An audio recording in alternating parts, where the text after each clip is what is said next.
আর এবার আবারও নজর রাখতে হচ্ছে আমতলার দিকে। কেন নজর রাখবো তার কারণ অভিষেক বন্দ্যোপাধ্যায়ের যে অফিস, সেই অফিস ভাঙা হচ্ছে সকাল থেকে। প্রত্যেকটা মুহূর্তের আপডেট আমরা আপনাদের সামনে তুলে ধরছি।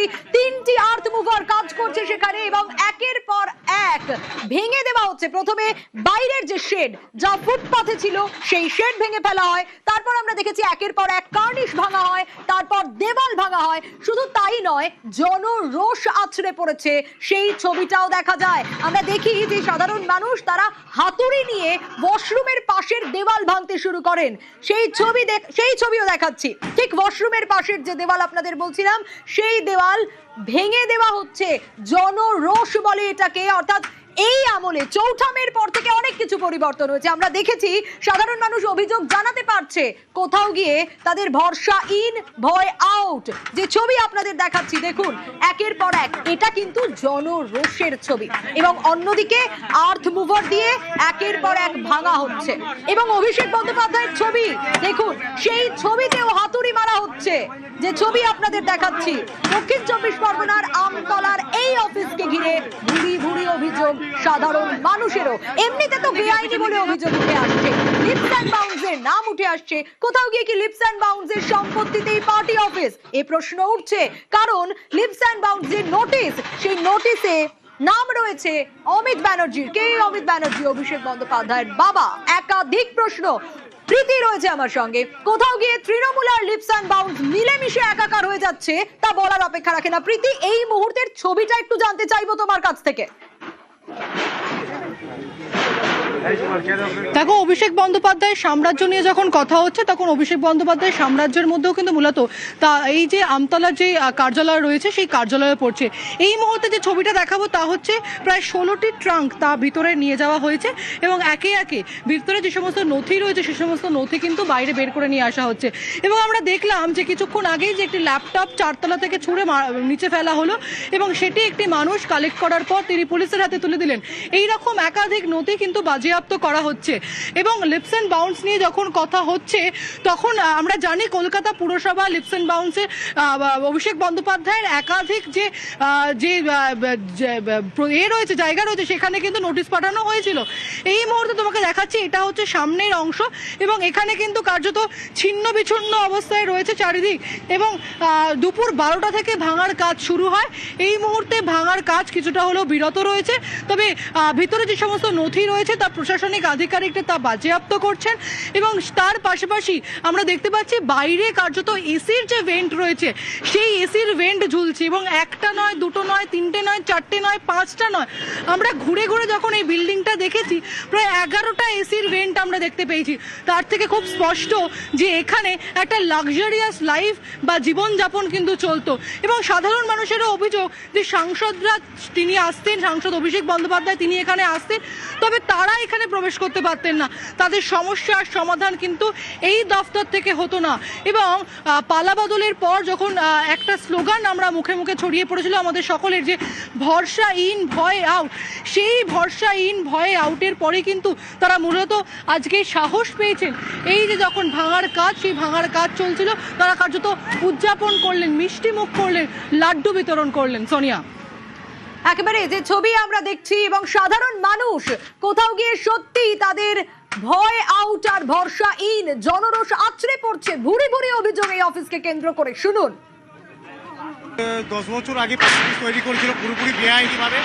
এখানে একটা রুটি বেকারি ছিল, তার সম্পত্তি জোর করে দখল করে নিয়ে অভিষেক ব্যানার্জির নেতৃত্বে এখানকার কিছু ক্রিমিনালকে দিয়ে এই পার্টি অফিসটাকে তৈরি করা হয়েছিল। জাহাঙ্গীরদের মতো ক্রিমিনালদের এই পার্টি অফিস থেকে এরা তৈরি করেছিল। অভিষেক ব্যানার্জির নেতৃত্বে প্রতিদিনই এখানটা ক্যাম্প করতো ওরা। যখনই অভিষেক ব্যানার্জি এখানে আসতো, তখনই সাধারণ মানুষের তো ক্ষতি করতো, প্লাস ছোটো ছোটো দোকানদার, যত গাড়ি ঘোড়া যত আসতো, তাদের কোনো কিছু শান্তিতে করতে দিত না। না মানুষ চলাচল করতে পারতো, না কোনো গাড়ি চলাচল করতে পারতো। কিন্তু আমরা চাইছি আজকে বিপত্তারিণীর দিনে বিপদকে আমরাকে তাড়িয়ে দিচ্ছি। এই অভিষেক ব্যানার্জির নেতৃত্বে এখানকার কিছু ক্রিমিনালরা হয়ে আমাদের আজকে আমতলা চত্বরটা পুরো নষ্ট করে দিয়েছে।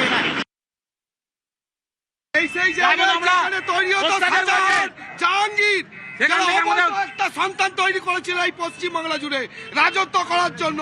বাবর থেকে ঔরঙ্গজেবের জন্ম এই অফিসটা থেকে, যার জন্য আজ এই সমাজ, আজ আমাদের এই পশ্চিম বাংলার রসাতলে চলে গেছে। এটাকে সবার আগে দরকার, এখান থেকে এটা তুলে আনতে হবে, কারণ অবৈধ আমরা একটা যারা জায়গা।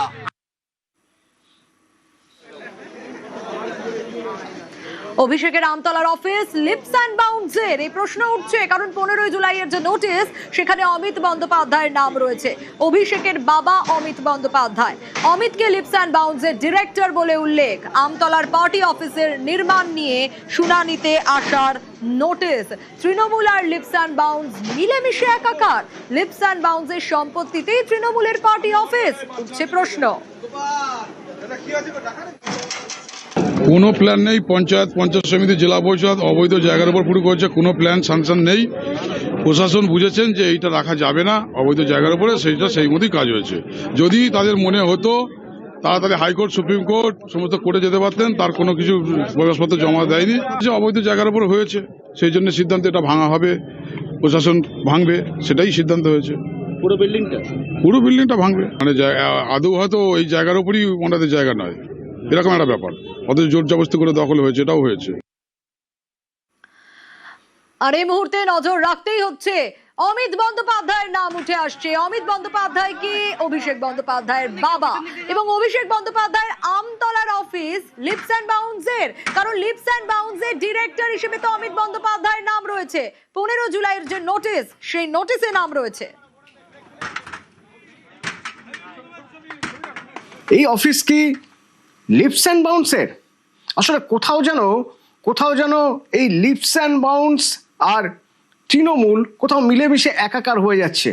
কিভাবে হচ্ছে এরকম? দেখো, এই নোটিশটা যদি দেখা যায় তাহলে এই নোটিশটা কার নামে আছে? এই নোটিশটা আছে লিপস অ্যান্ড বাউন্সের নামে এবং অমিত ব্যানার্জির নামে। অমিত ব্যানার্জি হচ্ছে অভিষেক ব্যানার্জির বাবা, এবং এই লিপস অ্যান্ড বাউন্সের নামে এই নোটিশ আসে।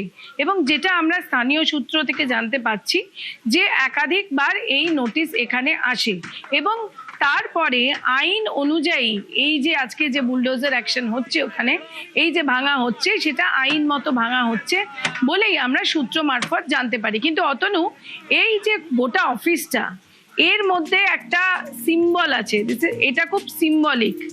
কেন? কারণ তৃণমূল কংগ্রেসের, যদিও এখন তৃণমূল কংগ্রেসের অনেকগুলো ভাগ রয়েছে, কালীঘাট তৃণমূল, ঋতব্রত তৃণমূল, এনসিপিআই, কিন্তু এই প্রত্যেকটা 4-5টা যে টুকরো হয়েছে তৃণমূলের, প্রত্যেক মহলে গিয়েই যদি কান পাতা যায় বা তাদের সঙ্গে কথা বলা যায়, তারা কিন্তু বলবে যে এই আমতলার পার্টি অফিস শুধুমাত্র একটা পার্টি অফিস অভিষেক বন্দ্যোপাধ্যায়ের ছিল না, এটা ছিল দক্ষিণ 24 পরগনার যুবরাজের অফিস। এটা এমন এরা অনেকেই বলে, এবং শুধু তাই নয়, এটা মনে করা হতো যে দক্ষিণ 24 পরগনা, গোটা দক্ষিণ 24 পরগনা চলতো আমতলা পার্টি অফিস থেকে। যেরকম কলকাতার ক্ষেত্রে বা কলকাতার নেতারা বা রাজ্যের নেতারা কেম্যাক স্ট্রিট বলতো, কেম্যাক স্ট্রিট থেকে ডাক এসছে, সেরকমই আমতলা পার্টি অফিসের কিন্তু রাজনৈতিক গুরুত্ব অপরিসীম ছিল। যেরকম বলা হতো যে ভারতবর্ষের যে কোনো নিয়ম সবসময় পশ্চিমবঙ্গে লাগু হতো না, সেরকমই এই দক্ষিণ 24 পরগনা, মানে পশ্চিমবঙ্গের সব নিয়ম কি দক্ষিণ 24 পরগনায় লাগু হতো? এটাও কিন্তু আমাদের কথা না, এটা তৃণমূলের নেতা কর্মী তারাই বলতেন। সুতরাং সেই জায়গা থেকে দাঁড়িয়ে এই আমতলা পার্টি অফিসের কিন্তু রাজনৈতিক একটা গুরুত্ব রয়েছে।